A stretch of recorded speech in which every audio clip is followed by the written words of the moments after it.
de 19 de dezembro de 2022, na forma que especifique da outras providências de autoria do prefeito municipal, em primeira votação nominal, solicita ao secretário que faça a chamada dos vereadores, os quais responderão sim ou não. Como voto, vereador Jair Pires. Eu voto sim. Como voto, vereador Donilson Nunes Silva. Voto sim. Como voto, vereador Tiago Nunes Menezes da Silva. O voto é sim. Como voto, vereador Fábio Eustáquio Pereira. Meu voto é sim. Como voto, vereador Danilo Silva Vieira. Sim. Como voto, vereador Nevilson Ribeiro da Silva. Sim. Como voto, vereador Cláudio Mar Vilela de Jesus. Meu voto é sim. Como voto, vereador Cleiton Dias da Silva. Voto sim. Eu, Rosanã de Oliveira Macedo, também voto sim. Projeto aprovado por unanimidade dos presentes. Eu gostaria de justificar a falta do vereador Arthur Brunner, ele não está bem, né? Está de atestado, então, por isso ele não está presente. No grande expediente, para uso do Samila Freitas, ontem, dia 2 de abril, dia mundial, né, para lembrar do autismo, né? Então, as pessoas, né, que têm esse transtorno de espectro do autismo, e nós convidamos a Samila para falar um pouco para nós, né? Ela vive isso no seu dia a dia, como muitas famílias que a gente nem imagina. Então, vem aqui, por favor. Fala um pouquinho para todos nós, para a nossa população. Muito obrigada por ter aceito o convite do Samila.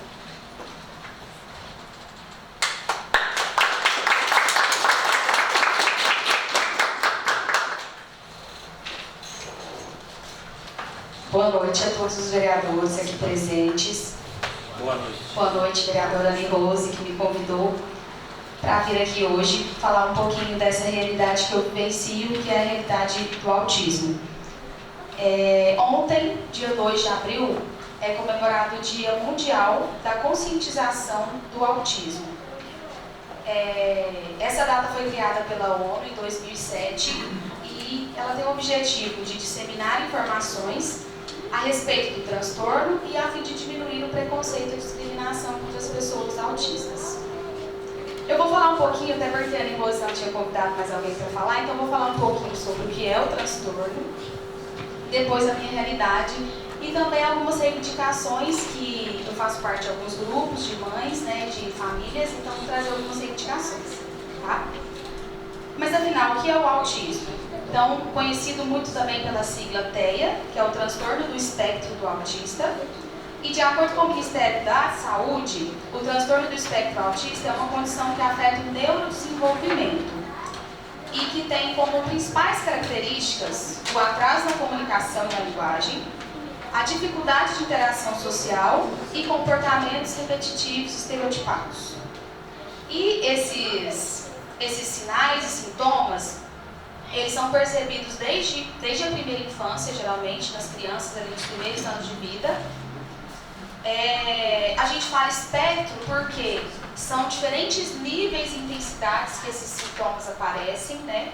Então, dependendo dessa intensidade desses sintomas, o autismo é dividido em 3 níveis, que o nível leve, também chamado de nível 1, o indivíduo apresenta características leves e que por isso consegue levar uma vida autônoma, né, com pouco apoio. Também pode ser moderado, ou nível 2, que os sintomas já são um pouco mais intensos, e o nível severo ou nível 3, quando os sintomas são bem intensos e aquele indivíduo necessita de um apoio maior para o desenvolvimento das suas atividades diárias, então é o nível 3. As causas do autismo, elas ainda não são totalmente conhecidas pela ciência. Hoje a principal causa é considerada a causa genética, então significa que um conjunto de genes né, que pode vir da mãe, do pai ou até mesmo dos dois, uma combinação, né, um gene só, mas uma combinação genética, associada a fatores ambientais, a exposição a situações de risco, que pode desencadear aí a criança a desenvolver e a confirmar o diagnóstico do autismo. Então, a principal causa ela é genética. E o diagnóstico, como eu já disse, ele é feito nos primeiros anos de vida, né? A criança passa pelas consultas mensais com o pediatra e que acompanha ali os marcos de desenvolvimento, então começa a se perceber um atraso, né? Principalmente em relação à linguagem, algumas habilidades motoras, a interação social, né? Então, a partir daquele conjunto ali de sinais e sintomas é que é fechado o diagnóstico. E o diagnóstico ele não é fechado por só um profissional, mas por uma equipe, né? Composta aí por vários profissionais. E o tratamento do autismo, o tratamento também é um tratamento multidisciplinar, com vários profissionais de várias especialidades. Né? A gente começa aí com o neuropediatra, que é aquele que vai acompanhar e vai dar, é o profissional competente para dar o diagnóstico, mas essa criança vai precisar, né, dentro do tratamento do autismo, ele vai precisar de psicólogo, fonoaudiólogo, terapeuta ocupacional, fisioterapeuta, psicopedagogo, né, e entre outros profissionais. Então, esse tratamento, muitas vezes, ele associa terapias e remédios, né, medicamentos, quando é o caso. E hoje, o principal tratamento que tem maior eficácia, maior índice de resultados comprovados, é a abordagem que se chama ABA, que é Análise do Comportamento Aplicado. É uma abordagem aí que envolve todos esses profissionais, em especial o psicólogo, né, que é especialista em ABA, então ele trabalha com essas crianças. A ABA é ensino de habilidades para essas crianças, já que ela apresenta um atraso no desenvolvimento. Então, a ABA consiste num tratamento que busca ensinar essas crianças aquelas habilidades, que muitas vezes nas crianças típicas as habilidades são desenvolvidas de uma maneira natural, né? Naturalmente, com o convívio a criança começa a falar, a criança engatinha. Então, são coisas que talvez na criança com TEA não desenvolve naturalmente e a gente precisa ensinar. Só que a ABA requer uma grande quantidade de horas de atendimento, com uma equipe multidisciplinar, então torna-se um tratamento bem caro e dispendioso para as famílias. Além do que não há tratamento, ainda não tem, né, o tratamento pelo SUS. Além disso, as crianças, né, diagnosticadas com TEA, também ela precisa de um atendimento educacional especializado, né, nas escolas. Lembrando que as escolas são proibidas de recusar vaga para as crianças com deficiência e também para as crianças com autismo. Só a questão de curiosidade, nós temos visto ao longo dos anos um aumento significativo do número de diagnósticos de crianças com autismo. Existe um órgão nos Estados Unidos que faz anualmente uma pesquisa e que traz a prevalência do número de indivíduos diagnosticados com transtorno do espectro autista. E só por curiosidade, no ano de 2020, era uma criança em 54. Em 54 crianças, uma era diagnosticada com transtorno do espectro autista. Em 2021, essa prevalência caiu para uma em 44. E agora, em 2022, nós tivemos a última atualização recente agora, que sempre essa atualização é feita próximo ao abril, que o dia 2 é o Dia Mundial de Conscientização do Autismo, mas todo mês de abril é dedicado a esse trabalho de conscientização.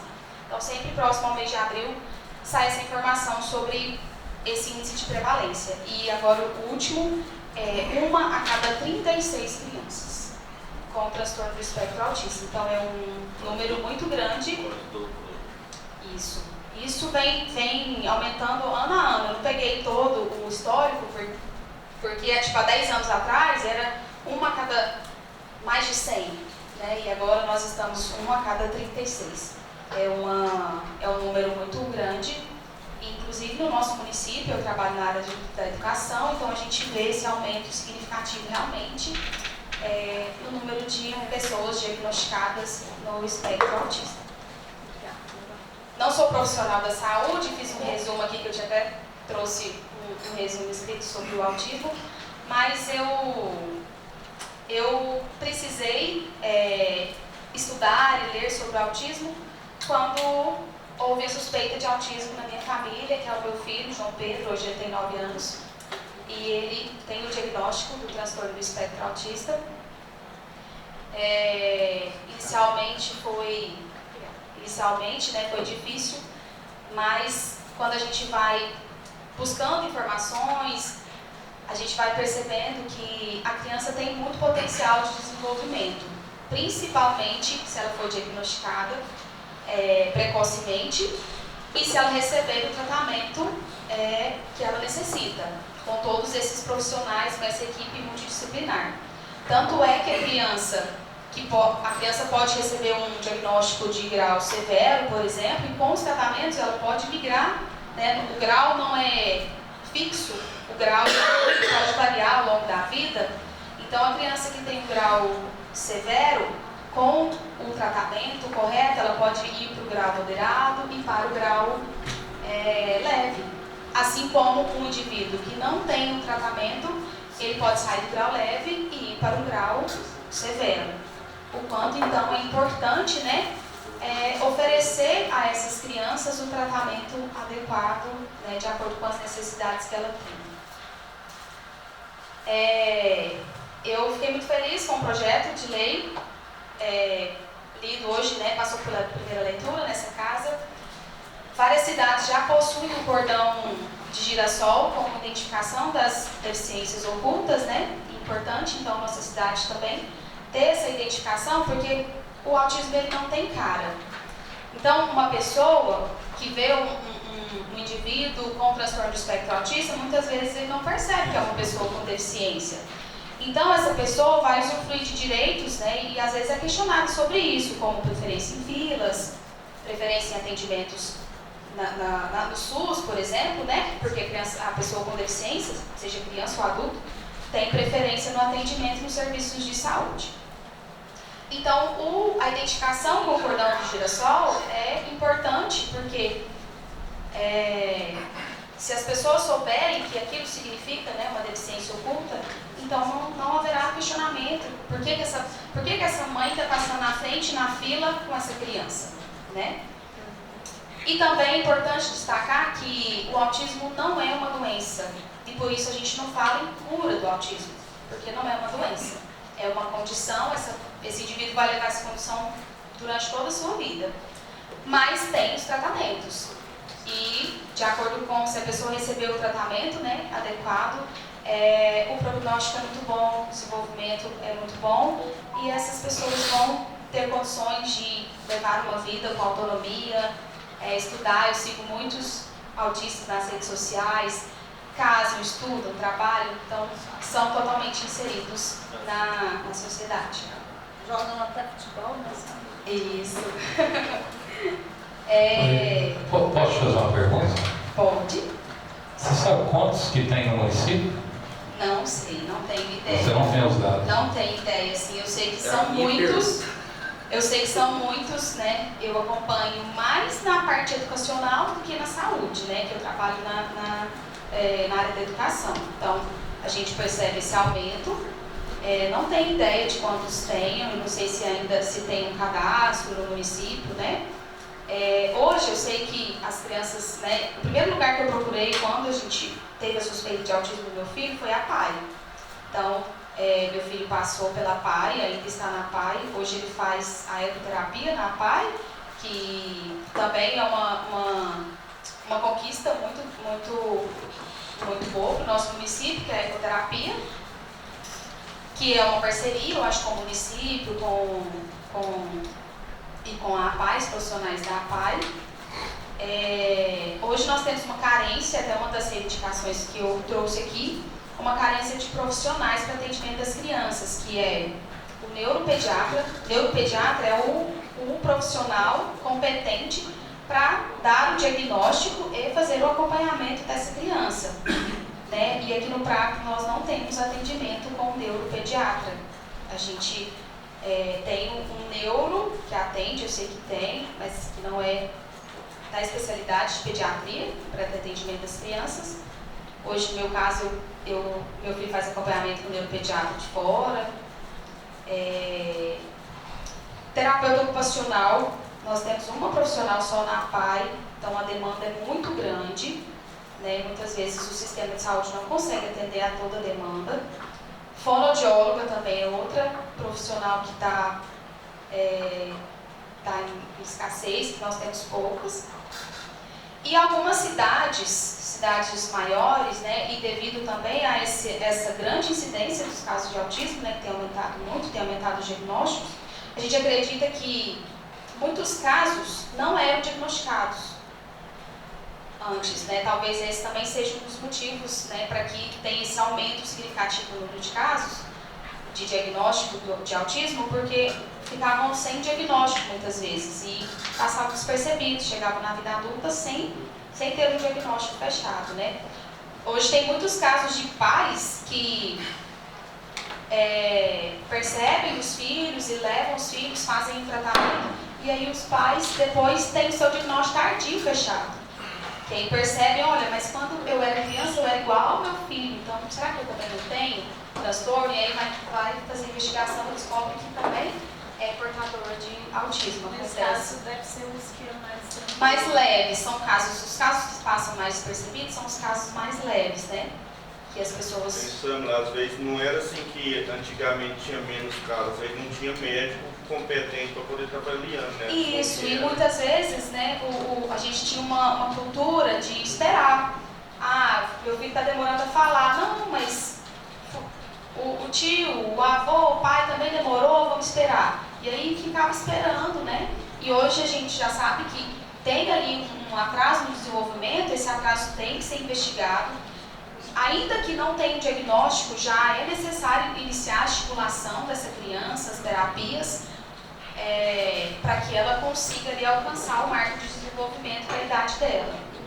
Né? Algumas cidades grandes, como eu ia dizendo, algumas cidades maiores, elas já têm um centro de referência em autismo, que é um lugar, né, que tem todas as especialidades ali para atender aquelas crianças. Inclusive em Uberlândia já tem o centro de referência. E devido à grande demanda, vai chegar um ponto que vai ser necessária a implantação desse centro de referência, porque né, o poder público tem que oferecer um tratamento adequado para essas crianças. Né? E vocês, como vereadores, podem também observar nos estabelecimentos comerciais, supermercados, bancos, loterias, né? Alguns lugares já trazem a placa de identificação, né? Aquela placa que fala do público que tem direito a filas preferenciais. Alguns lugares já trazem o símbolo do autismo, que o símbolo do autismo é um lacinho, ele é em forma de um quebra-cabeça colorido. E os vereadores também podem ajudar nisso, a difundir essa ideia, né? E aqueles lugares que ainda não trazem o símbolo do autismo lá nas suas placas de fila preferencial, então que possam ser estimulados a colocar esse símbolo também, né? Que é tão importante. Deixa eu te perguntar. E o espêndulo genérico, qualquer um pode ter um filho? Sim, não necessariamente precisa ter alguém da família, não. Tem uma grande carga genética, né? Imagina que tem um copo e aí tem os genes do pai com os genes da mãe, e dependendo do tanto de gene que vai se acumulando ali, se ele atingir o limite máximo, ele desencadeia o autismo. Às vezes a gente tem genes que estão ligados ao autismo, mas isso não se manifesta, né? Não tem aquela carga genética suficiente para manifestar o transtorno. Minha sobrinha tem uma filhinha que é autista. E a expectativa de vida é a mesma na nossa ou tem alguma coisa menos? Sim, depende do grau, mas a expectativa, principalmente se esse indivíduo tiver um tratamento adequado, a expectativa de vida é a mesma. Samir,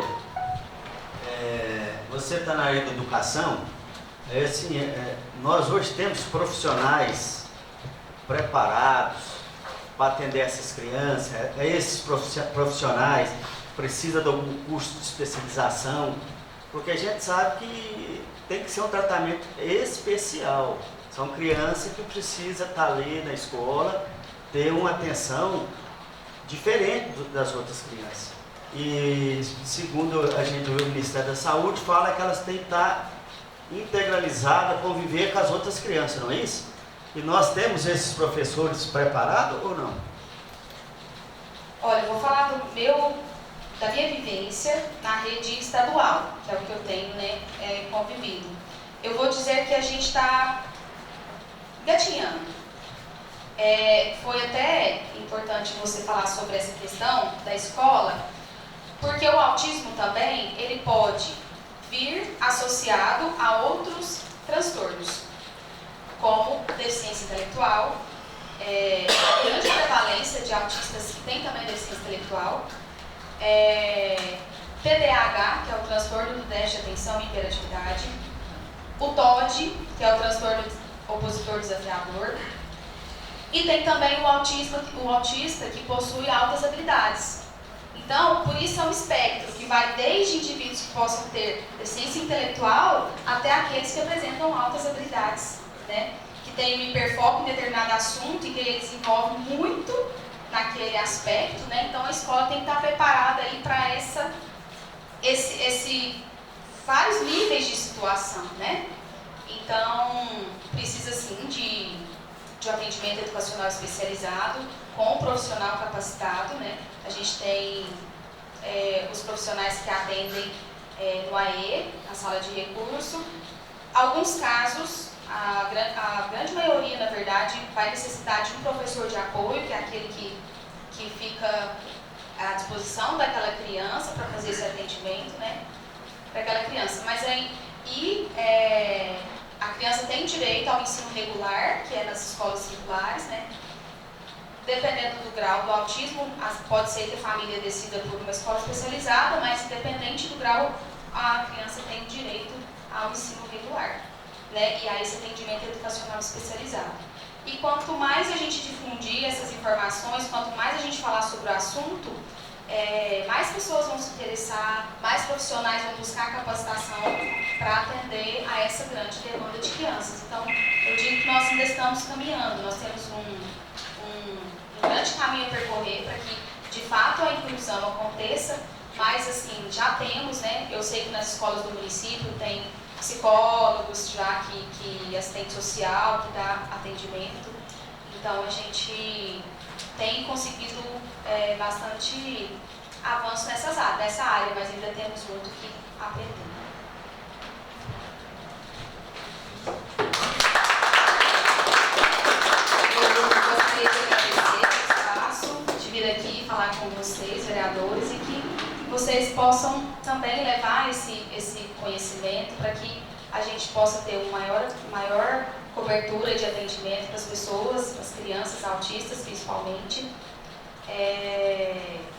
seja na saúde, seja na educação, e também um apoio às famílias, né? Porque não é fácil quando a gente se depara com uma situação, mas que uma rede, né, construir essa rede de apoio pode tornar a caminhada mais fácil e a gente colhe muitos frutos. Eu tenho muito orgulho do meu filho, que ele